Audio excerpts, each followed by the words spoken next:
I never thought a simple family dinner would end with paramedics rushing through our door, but when my daughter-in-law collapsed at the table, clutching her throat, the ER doctor took one look at her blood work and immediately called the police. What they discovered wasn't an allergic reaction, it was something far more deliberate, and the evidence had been hiding in plain sight for years. My name is Margaret Chen, and I'm 67 years old.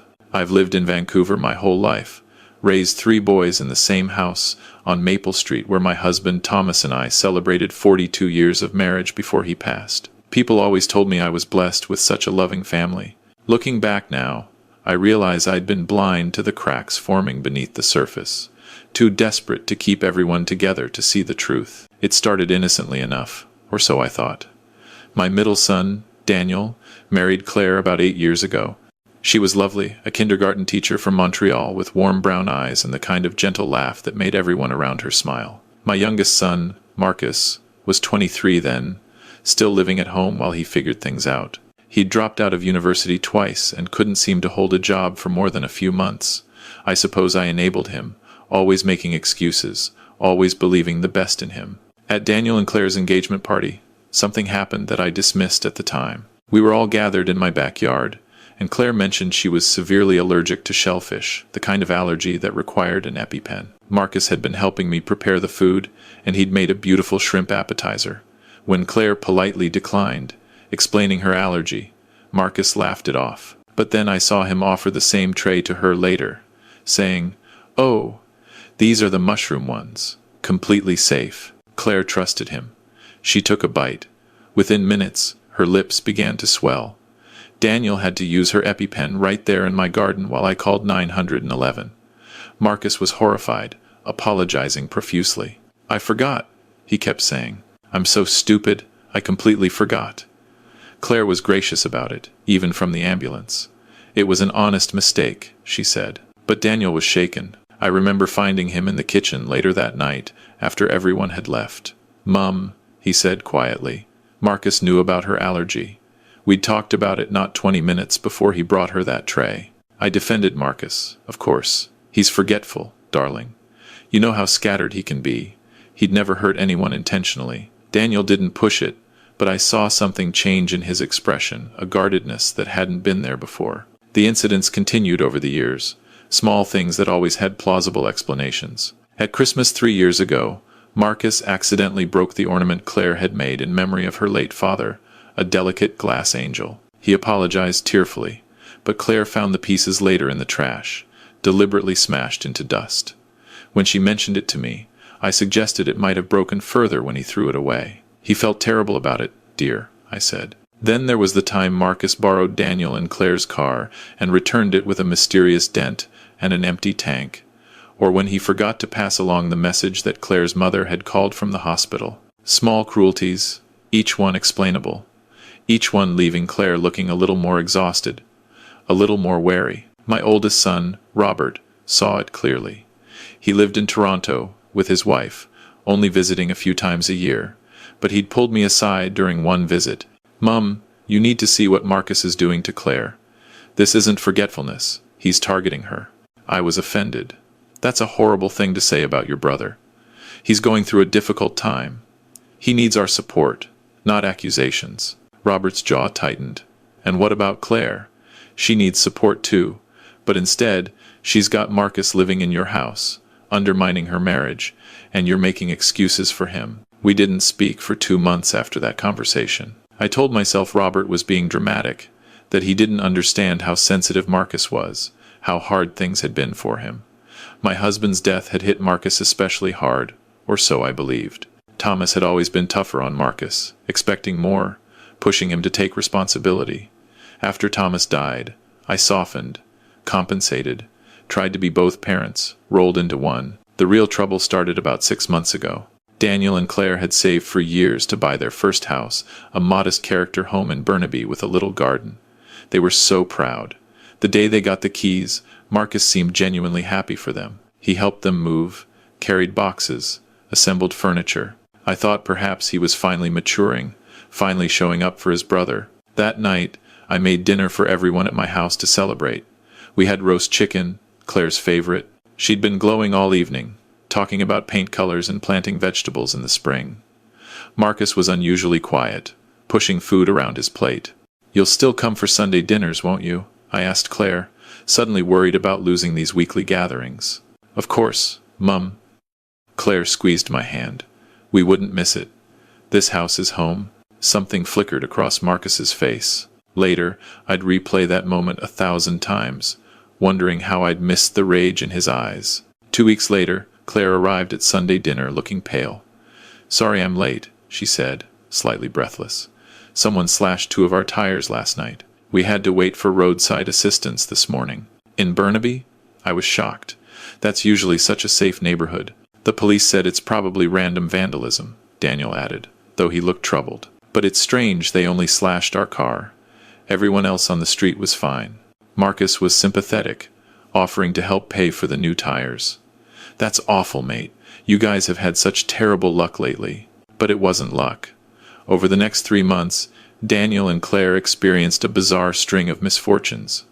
Their garden hose was slashed.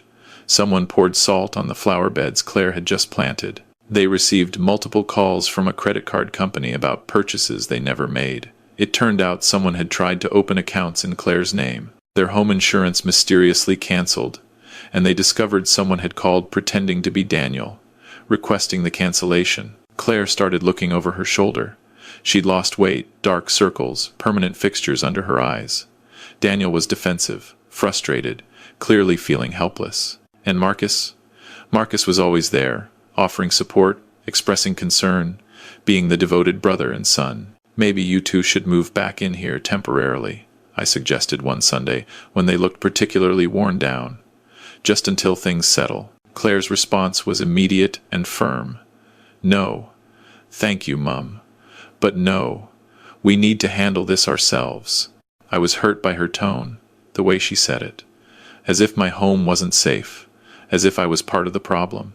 It was my sister, Patricia, who first voiced what I refused to see. Patricia lived in Victoria, and we spoke on the phone every Tuesday evening. When I told her about Daniel and Claire's troubles, she was quiet for a long moment. "Maggie," she finally said, using my childhood nickname, "where's Marcus during all of this?" "What do you mean?" "He's here, being supportive." "That's what I mean. Remember when we were kids, and Cousin Eddie always seemed to be around whenever something went wrong, and it turned out, Marcus is not Eddie," I snapped. "How dare you compare them? Eddie was cruel. Marcus is he's struggling, Patricia. He needs compassion." "And Claire? What does she need?" I hung up on my sister. We didn't speak for a month, but her words wormed into my brain, creating doubts I tried desperately to suppress. Then came Claire's birthday. She turned 33 on a crisp October afternoon. Daniel had planned a small gathering at their house, just family. Robert couldn't make it from Toronto, but he'd sent flowers and called to wish her well. I brought my famous butter tarts, Claire's favorite. Marcus brought wine, an expensive bottle he said he'd been saving for a special occasion. The afternoon was lovely. We sat in their little living room, autumn light streaming through the windows, and I felt that familiar contentness of having my family around me. Claire opened presents, a cashmere scarf from Daniel, gardening tools from me, a beautiful journal from Marcus. "I know you like to write," Marcus said, handing her the gift. "Daniel mentioned you've been wanting to start journaling again." Claire seemed genuinely touched. "That's so thoughtful, Marcus. Thank you." We ate cake chocolate with raspberry filling that Daniel had ordered from Claire's favorite bakery. Marcus poured wine for everyone, making a toast. "To Claire," he said, raising his glass, "for making my brother so happy, and for being such a wonderful addition to our family." We all drank. Claire blushed, pleased by the unexpected warmth from Marcus. About 20 minutes later, Claire excused herself to use the bathroom. When she came back, she looked flushed. "Is it warm in here?" she asked, fanning herself. "You do look a bit pink," I said, concerned. "Are you feeling all right?" "Just a little dizzy. Maybe I need some water." Daniel jumped up to get her a glass, but before he reached the kitchen, Claire swayed. She grabbed the arm of the sofa, her breathing suddenly labored. "I can't. Something's wrong."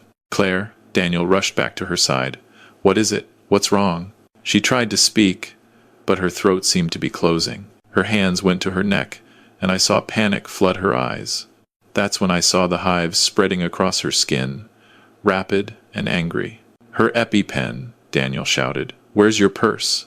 But even as he administered the epinephrine, Claire's condition wasn't improving.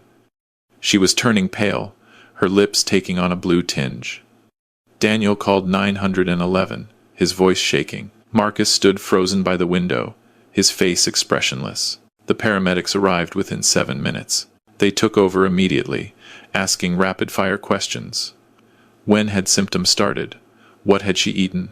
Any known allergies? "Shellfish," Daniel told them. "She's severely allergic to shellfish. But she didn't eat any, we checked everything." One of the paramedics, a woman with steel-gray hair and sharp eyes, looked at the birthday cake. "Did anyone else eat this?" "We all did," I said. "There's nothing in it that—" "I need to take this," the paramedic interrupted, carefully placing what remained of the cake in a container. "And the wine." "I'm taking all the food and drink." "Why?" Marcus spoke for the first time, his voice too high. "It's clearly an allergic reaction. She probably ate something earlier." The paramedic gave him a look that made my blood run cold. "We're transporting to Vancouver General. Someone should follow in a car." At the hospital, they rushed Claire into emergency. Daniel went with her while Marcus and I waited in the hallway. I kept trying to understand what had happened. We'd been so careful. Claire had checked the cake ingredients herself with the bakery. After an hour, Daniel came out looking gray. "They're running tests," he said. "Her reaction was severe, worse than any she's had before. They said—" He stopped, his voice breaking. "They said if we'd called 911 even 2 minutes later, she might not have made it." I reached for him, but he stepped back. "I need some air." He walked away, leaving Marcus and me in the sterile corridor. "She's going to be fine," Marcus said, but his tone was flat, mechanical. "These things happen. Allergic reactions are unpredictable." Something in the way he said it made my stomach turn. An hour later, a doctor came out, a young man with tired eyes and a grave expression. "Are you Claire Morrison's family?" "I'm her mother-in-law," I said. "This is my son, her husband's brother. I need to speak with her husband." Daniel returned, and we followed the doctor into a small consultation room. What he told us turned my world inside out. "Mrs. Morrison had a severe anaphylactic reaction to shellfish," the doctor began. "But here's what concerns me. We found traces of shellfish protein in her blood work at levels that suggest concentrated exposure. Not accidental contamination, but a significant amount." "But the cake," I started. "We're having everything from the party tested," the doctor continued. "But there's something else. When I reviewed Mrs. Morrison's medical history, I found she's been to this ER 3 times in the past 8 years for allergic reactions. That's unusual for someone who's careful about their allergy. I also found elevated levels of stress hormones and evidence of chronic anxiety." I asked her some questions when she was stable enough to talk. He paused, looking directly at Daniel. "Your wife told me she's been afraid in her own life for months. She mentioned incidents, patterns of harassment, feeling unsafe. Given the circumstances of today's reaction, a family gathering, the concentrated nature of the exposure, and her history, I'm required by law to report this to the police." The room tilted. "You're saying someone deliberately—" Daniel couldn't finish the sentence. "I'm saying the evidence suggests this wasn't accidental contamination. Someone put shellfish in something your wife consumed. That's attempted murder, Mr. Morrison." I looked at Marcus. He was staring at his hands, his face blank.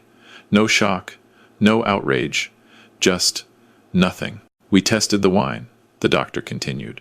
"It contained concentrated shrimp paste mixed into the bottle. Someone would have had to deliberately add it, shake it, make sure it dissolved. Mrs. Morrison was the only one who drank from that bottle.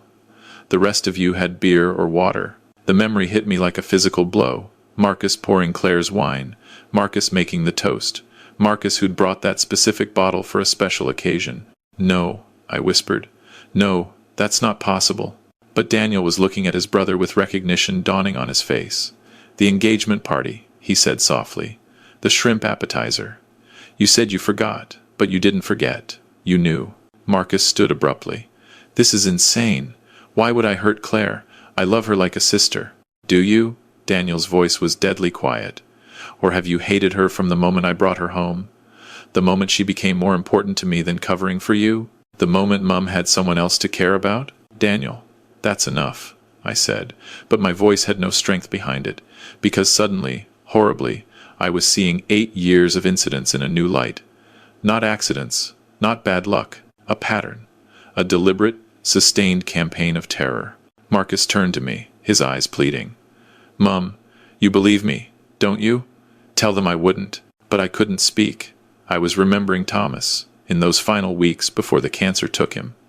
He'd pulled me aside one afternoon, his hand gripping mine with surprising strength. "Maggie," he'd said, "promise me you'll watch Marcus around Claire. There's something not right in the way he looks at her. Not romantic, worse. Like resentment, like hate." I dismissed it as the medication talking, the cancer affecting his mind. But Thomas had seen what I refused to acknowledge. The police arrived 20 minutes later. They interviewed all of us separately. They took the wine bottle, the cake, everything from the party. They searched Marcus's room at my house and found journal pages and pages detailing his resentment of Claire, his fury at being displaced in his brother's life, in my life, plans for accidents, research on allergic reactions, on how much shellfish protein would trigger anaphylaxis. They also found evidence of the harassment software on his laptop for spoofing phone numbers, fake ID documents he'd used to cancel Daniel and Claire's insurance, photographs of their house taken at different times of day and night. Marcus was arrested that evening. As the police led him away in handcuffs, he looked at me one last time. "Mum," he said, like a child seeking reassurance. I couldn't meet his eyes. Claire survived, obviously. She spent 2 days in hospital under observation. When I finally worked up the courage to visit, I found her sitting up in bed, looking small and fragile in the hospital gown. Daniel was beside her, holding her hand like a lifeline. "Claire," I started, but I didn't know how to continue. "How do you apologize for your son trying to murder your daughter-in-law? How do you explain that maternal blindness, that desperate need to believe the best, even when evil was staring you in the face?" Claire looked at me for a long moment. "I wanted to tell you," she said quietly, "so many times, but I knew you wouldn't believe me. You loved him too much to see him clearly. I'm so sorry," I whispered. "I'm so terribly sorry. I know you are, Mum, but sorry doesn't give me back the 8 years I spent looking over my shoulder. It doesn't erase the fear, or the nightmares, or the times I thought I was going crazy because everyone kept telling me it was just bad luck, just accidents, just Marcus being forgetful." Daniel's jaw was tight. "She came to me 6 months ago and said we needed to stop going to family dinners. She told me she thought Marcus was behind everything, and I didn't believe her at first either. I thought she was being paranoid. I made her go to a doctor, thinking she was having anxiety attacks. The guilt of it nearly crushed me. What can I do?" I asked. "How can I make this right?" Claire's laugh was bitter. "You can't, Mum. That's the thing, you can't undo this. But you can start by believing me now. You can acknowledge that you chose to enable Marcus's behavior, that you dismissed my concerns, that you prioritized his comfort over my safety. Every single time." She was right, of course. I had chosen Marcus over Claire, over Daniel, over the truth itself. And that choice had nearly cost Claire her life. The investigation revealed even more disturbing details. Marcus had been planning this for months. The birthday party wasn't spontaneous. He'd researched when Daniel would be most distracted, when I would be present to provide an alibi of sorts, when Claire would be relaxed and off guard. He'd bought the expensive wine specifically because Claire wouldn't question it, because he knew she'd appreciate the gesture. He'd added the shellfish paste 2 days before, letting it dissolve completely, making it nearly impossible to detect by smell or taste. The prosecutor called it premeditated attempted murder with malice aforethought. Marcus's lawyer tried to argue for lesser charges, claiming mental illness, claiming he'd never actually intended to kill Claire, just make her sick. But the journal entries were damning. One page, dated 3 weeks before the birthday party, read, "If she dies, Daniel will grieve. Mum will comfort him. He'll move back home. Things will go back to the way they were before she ruined everything." The trial was set for 6 months later. Marcus was denied bail. The judge called him a clear and ongoing threat to the victim. I visited him once in jail, hoping for what? An explanation? Remorse? The son I thought I'd raised? He was angry. That's what shocked me most. Not apologetic, not broken, but furious. "You're supposed to be on my side," he said through the glass partition. "You're my mother. I'm also Claire's mother-in-law, I said quietly. And you tried to kill her. She took everything from me. The rage distorted his face into something I didn't recognize. Daniel was supposed to stay home. You were supposed to need me. But then she came along. And suddenly, I wasn't enough anymore. I wasn't important. You were always important, I said, tears streaming down my face. But you're not the center of the universe, Marcus. Daniel was allowed to fall in love. Claire didn't take anything from you. You pushed everyone away with your behavior. He laughed, a cold sound. You enabled me, Mum. Every excuse you made, every time you defended me, you taught me I could get away with anything. And I almost did. That was the last time I saw him before the trial. Claire and Daniel moved to a different city, Kelowna, where Claire had family and where they could start fresh without the memories of Vancouver suffocating them. I understood, though it broke my heart.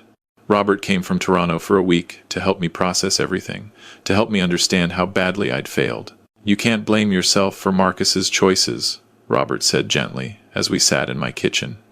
But you do need to take responsibility for how you enabled him, for how you dismissed Claire's concerns, for choosing comfort over truth. I don't know how to live with this, I admitted. How do I live with knowing my son tried to murder his brother's wife? That I helped create the conditions that made him think he could? You start by making amends, where you can. You testify honestly at trial. You support Claire and Daniel, however they'll let you. You stop making excuses. The trial lasted 3 weeks. I testified for the prosecution, telling the truth about every incident, every excuse I'd made, every warning sign I'd ignored. Marcus's lawyer tried to paint me as a betrayer, but I refused to be shamed into silence anymore. Claire's testimony was devastating. She spoke calmly, clearly, about 8 years of living in fear, about the psychological toll of being gaslit by an entire family, about the moment she realized the wine tasted slightly off but drank it anyway because she'd been taught not to be difficult or suspicious. I thought I was being paranoid, she said, her voice steady despite the tears on her face. Everyone kept telling me I was overreacting, that Marcus was just clumsy, just forgetful. I started doubting my own instincts, my own reality. That's what abuse does. It makes you question yourself, until you can't trust your own perceptions anymore. The jury deliberated for 6 hours. Marcus was found guilty of attempted murder, assault causing bodily harm, criminal harassment, and a string of other charges. The judge sentenced him to 12 years in prison with no possibility of parole for 6 years. As they led him out of the courtroom, Marcus looked at me one final time. I didn't look away. I owed Claire and Daniel that much to witness the consequences, to not hide from what my son had become. The aftermath has been complicated. Claire and Daniel did move to Kelowna. They sent me their address, told me I was welcome to visit, but on their terms, when they were ready. It's been a year and a half. I've visited twice, brief weekends where the conversation was stilted and careful. Claire is healing, but the scars run deep. She jumps at unexpected sounds. She checks ingredients obsessively. She has nightmares. Daniel is working through his own guilt and anger in therapy. He's struggled with the question I ask myself every day. How did we miss it? How did we let it go on for so long? Patricia and I have rebuilt our relationship. She was gentle with me, never saying I told you so, though she would have been justified. Robert calls every Sunday, checking on me, making sure I'm not isolating myself in shame. I still live in the house on Maple Street, but it feels different now. I look at Marcus's old room and see the signs I missed: the obsessive organization, the maps of Daniel and Claire's neighborhood, the way he tracked their schedules. It was all there, hiding in plain sight, and I'd been too invested in the fantasy of a happy family to acknowledge the nightmare growing under my own roof. I've started volunteering at a women's shelter, helping survivors of domestic violence. It's my small way of trying to make amends, to help others see the warning signs I ignored. The women there have taught me about patterns of abuse, about how abusers isolate their victims, how they gaslight and manipulate. Every story I hear, I recognize pieces of what Marcus did to Claire. One of the counselors there, a woman named Sarah, asked me once why I kept coming back, why I subjected myself to these painful stories. Because I need to understand, I told her. I need to understand how I became an accomplice, how my love for my son became poison that nearly killed my daughter-in-law. You're not responsible for his choices, Sarah said gently. No, I agreed. But I'm responsible for mine. And I chose wrong. over and over again, until it nearly cost Claire her life. There are days when the guilt is overwhelming, when I can barely get out of bed, but I force myself forward because Claire survived. She's building a new life, one where she doesn't have to be afraid of birthday parties or family dinners or her own husband's brother. That's something, at least. Marcus writes to me sometimes from prison. I don't respond. My therapist says that's healthy, that I'm allowed to grieve the son I thought I had while refusing to enable the man he actually is. It's a strange kind of mourning, this grief for someone who's still alive but lost to you nonetheless. Last month, Claire called me. It was the first time she'd initiated contact. "Mum," she said, and hearing her call me that title made me cry. "I'm pregnant. We're having a baby. And I wanted you to know. I want them to know their grandmother. But there have to be boundaries. Firm ones. Anything," I said through my tears. "Whatever you need. The baby will never know, Marcus. Never. They'll know they have an uncle who's in prison for trying to hurt their mother. But that's all. And if you can't respect that, if you ever try to minimize what he did or suggest forgiveness or reconciliation, I won't," I promised. "I swear to you, Claire, I will never make excuses for him again. Your child will grow up knowing the truth, knowing that some family members aren't safe, that blood doesn't excuse evil. They'll grow up knowing you're brave, that you survived, that you protected yourself when no one else would." There was a long silence. Then, "Okay, Mom. We're having a girl. We're going to name her Patricia, after your sister. She was the one who tried to warn you, who saw the truth. We want to honor that." I sobbed then, great heaving cries that came from somewhere deep inside. Patricia, my sister who I'd hung up on, who I'd dismissed, who had tried to protect Claire when I wouldn't. "She'll be honored," I managed to say, "and grateful, and I'll spend the rest of my life trying to be worthy of being her grandmother." It's not a happy ending. Not really.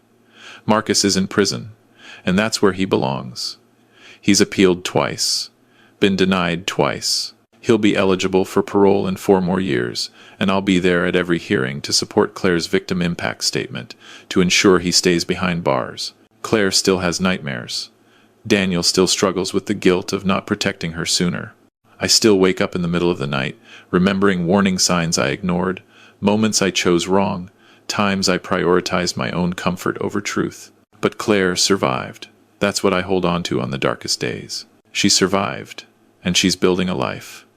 And there's going to be a baby girl named Patricia who will grow up knowing her mother is strong, knowing that survival is possible, knowing that sometimes the most important thing you can do is choose yourself, even when everyone else tells you you're being difficult. I failed Claire for 8 years.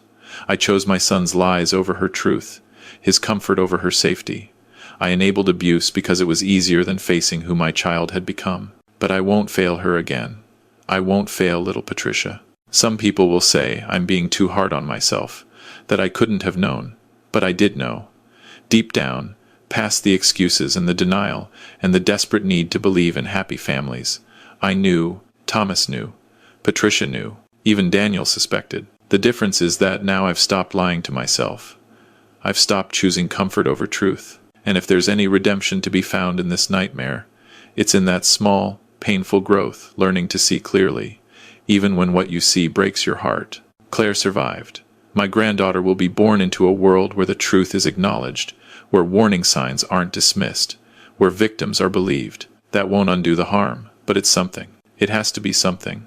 Because the alternative, the world where we keep making excuses, keep enabling abusers, keep choosing our own comfort over others' safety, that world nearly killed Claire. And it killed the relationship I might have had with my son, with my grandchildren, with the family I thought I was protecting. I think about that moment in the hospital, when the doctor said attempted murder, and my world inverted. How I'd spent 8 years building a fantasy, while Claire lived a nightmare. How my love for Marcus had become a weapon wielded against her. There's no redemption arc here. No moment where everything is forgiven and we all move forward as one happy family.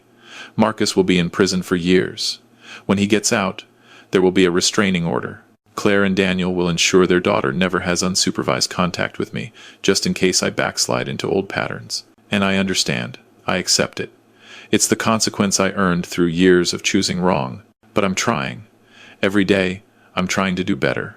To see clearly, to believe victims, to acknowledge uncomfortable truths, to understand that love, real love, sometimes means supporting people when they put up boundaries against your own child. That's what I should have learned years ago, before the engagement party, before the broken ornaments, before the tires and the insurance and the salt in the garden. I should have learned that protecting your child doesn't mean protecting them from consequences. It means teaching them to be accountable, to be honest, to be safe, to be around. I failed that lesson, and Claire nearly died because of it. But she didn't die. She survived.